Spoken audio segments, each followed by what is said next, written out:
Whole heart. Everybody in the neighborhood knew the Keeners ate placenta lasagna. At least they did when the twins were born. Donnie and Ronnie were toddling by the time Connie came out, and by then Ms. Keener's militancy had waned some. Her infant still glistening, Miss Keener pressed the gloppy mess to a piece of watercolor paper, painted a stem and some leaves, and called it art. Quarter, the last child, a twitchy little thing of unclear gender, was unplanned, but struggled into the world a year later. Mr. Keener chucked that afterbirth onto the compost pile where the crows made quick work of its consumption. We all knew these things. You can't hide in a cul-de-sac. Somebody overheard the story, the details slick and still warm. Somebody told the stories to somebody else. Eventually we all knew the truth, and it made a difference. Here, 20-odd years later, from my uncomfortable chair in the dermatologist waiting room, I'm pretty sure that's Connie walking around in a lab coat behind the reception window. 20 years. Plus, it's been at least that long since all the Keeners left the neighborhood. Some of us thought they'd left town, maybe even the state, but there's Connie. Miss Keener was the first to go, sort of. Connie and me, even though she was a year and a half older, sat side by side in Mrs. Sink's third grade class. I tried to look down her shirt, she tried to let me. In fourth grade, Miss Keener ran an acupuncture and massage business out of their basement. In fifth grade, she ran a dog grooming salon and she ran up the credit cards. When me and Connie were in sixth grade, her mom ran off with a Chihuahua breeder.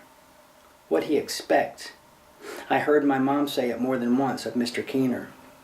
He was a county sheriff and had married Connie's mom not long after arresting her at a naked hippie party out at Yoder's Quarry.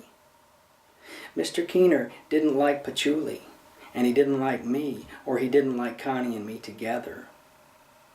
My mom didn't like any of the Keeners, but was particularly okay to see Ms. Keener go. On warm days, Miss Keener did yoga in the backyard. On warm days, my dad cleaned the gutters and did roof maintenance. One time, me and Connie snuck into my house, hoping to steal a beer or a cigarette or a bag of marshmallows. From the kitchen window, we saw my dad on top of the garage. We saw Miss Keener in Downward-Facing Dog. We saw my mom come out with a hose pipe and squirt both of them. My dad was the second shift supervisor over the HVAC crew at the Scald Mountain Country Club. He thought Miss Keener was about the most exotic thing in the world. What'd he expect, she said. It was a proclamation, not a question. The door to the examination room opens. I snatch a magazine from the table and hold it up in front of my face. The nurse calls a name, it isn't mine. I can't tell if it's Connie's voice or not. The magazine is Senior Living. I've opened to an article about ostomy support groups. I take a deep breath and peer over the top of the page. If I could just see her face, see the tiny cross-shaped scar on her cheekbone, I'd know. I've thought about her over the years a lot. Tried to remember things, tried to figure out whether some things I remembered actually happened. One time, Connie asked me what I wanted to be when I grew up. I didn't tell her any of the dramatic, heroic, vindicating deaths I'd planned for myself to the last detail, acting them out even whenever I got some free time in the house. You'll see is all I said. A man comes out of the exam rooms with half a dozen little band-aids on his face. Lucky bastard. One time, before the Keeners started leaving, my dad got drunk with some guys from the ground crew, the tanned men who mowed the club's greens and fairways as the sun rose every morning. My dad ended up driving the Toro Groundmaster with its 58 horsepower Kubota turbo diesel engine and its 10-foot wide cutting deck. Ended up mowing over a member's pedigreed Pomeranian. Ended up fired. Mr. Keener, Officer Keener, was the one to come and arrest my dad. Later that night, me and Connie snuck out and sat in the front seats of the patrol car. It was always parked right there in the driveway. "You want to stick your finger inside me?" she asked. Of course. I didn't know what I was doing. Connie sat really still, with her feet up on the dash. There was an owl somewhere in the backyards. I was about to ask her if I was doing it right, but then she jerked and kicked the control panel, and her spasm and the siren and the flashing lights took me by such surprise that I froze stiff. I'm pretty sure I still had my finger inside Connie when Mr. Keener, Officer Keener, came out of the house in his underwear and carrying a gun. He marched me across the lawns toward home. I watched the red and blue beams of light whip around the neighborhood, saw the faces of all our neighbors looking out of their windows and doors. You can't hide in a cul-de-sac. For a little while after that night, Ronnie and Donnie beat me up every time they saw me. Then Quarter died. It might have been weeks later, maybe even years. Really, he was the first Keener to leave the neighborhood, but it was after Quarter died that Miss Keener got really wiggy. What'd he expect, somebody said. I pull out my cell phone and check the time. I hate waiting. I hate the dermatologist. But I loved Connie. It's near noon, and there seems to be less activity back behind the doors and walls and windows. Maybe the nurses are taking turns for lunch. That has to be Connie back there, in the white lab coat. If I could just see her thumb, I'd know. I look at my thumb. One time, before Quarter died, I asked her why they had to carry him around everywhere, like some kind of retard, I said. Connie cried. Then she hit me in the mouth with her fist. Then she cried some more. Mama says Quarter's got a hole in his heart, Connie said. I think he's just too good, too pure for here, for us. Quarter's got a whole heart. I loved Connie. Later that day, we burned 3 photographs, one of each of us and one of Quarter. Some nail clippings.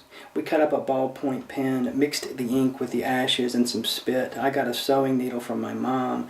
I tattooed 3 tiny dots in an arc along the base of Connie's thumbnail. She tattooed 3 dots on me. Miss Keener left with the Chihuahua breeder soon after. She was the second Keener to leave, really. Quarter left first. He died. The chair hurts my back. The waiting room chairs always hurt my back. I pick up another magazine. The magazines are always bad. Backyard Chicken Farmer. New Age Knitting. The waiting room is not quite square. The waiting rooms are always not quite square. Rows of functional chairs face each other so that inevitably I sit across from strangers trying not to make eye contact while trying to figure out what disease they have. A kid with a face full of pimples sits in one of the corner chairs. He plays a Game Boy, listens to an iPod, and sends texts all at the same time. Lucky bastard. I thumb through a 10-year-old issue of Reader's Digest. I see the tattoo on that thumb. Somebody deep inside the exam room laughs. I wonder if it's Connie. One night, Connie knocked on my door. It was December. "It's Connie," my dad said, then stood in the doorway and stared at her until I came from my bedroom. He was getting ready for work. He wore his janitor's uniform. After they fired him from the club, my dad hired on at the community college, 3rd shift custodian. "It's Connie," he said again, and as I walked up. Then he went back to pouring beer in his thermos and making sandwiches. Connie opens her coat, pulls up the hem of her shirt. I see the pistol grip jutting out of her waistband. "Want to shoot something?" she asked. Of course. She stole the gun from her dad. I didn't have to ask. Won't he miss it? I had to ask. Connie said no. Said he had plenty. Said he didn't pay any attention anymore. Connie leads. Connie always leads.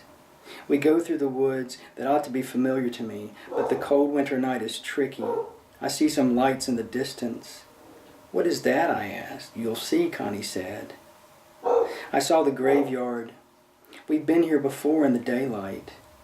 "Damn," I said when we got close enough to see the little fiber optic Christmas tree, pulsating red and white and blue and green right in the middle of Quarter's grave. "My dad," she said. "What are we going to shoot?" I asked. I didn't know what else to say. "Take off your pants," Connie said. "What?" I must have hesitated too long. Connie pulled out the pistol and pointed it at my head. I loved Connie. The pistol looked good on her. I took off my pants. It was cold, cold, cold, and I worried that Connie might laugh at my retreating penis. "Stand over the grave," she said. "Straddle it." A grave is wider than you might think. I tried to keep my feet off the actual plot. I paid attention to my feet on the grass. I didn't look at Connie. The Christmas tree throbbed. Each change of color reflected in Quarter's headstone. "Shit on his grave," Connie said. Again, I must have paused too long. Connie stepped up and pressed the barrel hard right between my eyes. I can't. Connie cocked the trigger. "Shit on the grave," she said. I did. I think I did. I must have. All I remember is Connie tucking the gun back into her pants, then kissing me on the forehead. "We're moving," she said. "When?" I asked. "Tomorrow," she said. Then Connie left. Connie was gone. I never heard from her again. I heard Donnie became a healing drummer, worked with a group called Restoration Through Rhythm, leading drum circles at college campuses all over the state. I heard he had long hair, a wild beard, and rapture in his eyes. Somebody said Ronnie shaved off every hair on his body and became a prison guard. By the time I was 19, I'd revised my plan of martyrdom. I thought I could be a high school history teacher. Then I got my scleroderma. Then some other things happened. I don't know where the years go. Now, I'm a Revolutionary War reenactor at Fort Roberdeau, just off the interstate. I manage the gift shop every other weekend. I like the job, but the heavy wool uniform irritates my skin. It's contained mostly to my back and legs now, for the moment. By the time I'm 45, though, I'll look like something out of a horror movie. The receptionist is laughing again, talking to someone I can't see. I'm almost certain Connie's there, somewhere behind the window and doors. I wonder when she got back into town. I ought to get up and go say hi. I always felt a little sorry for Connie. I should just go knock on the window. I wonder if she'll recognize me. The title of the story is Whole Heart. My name is Sherrill.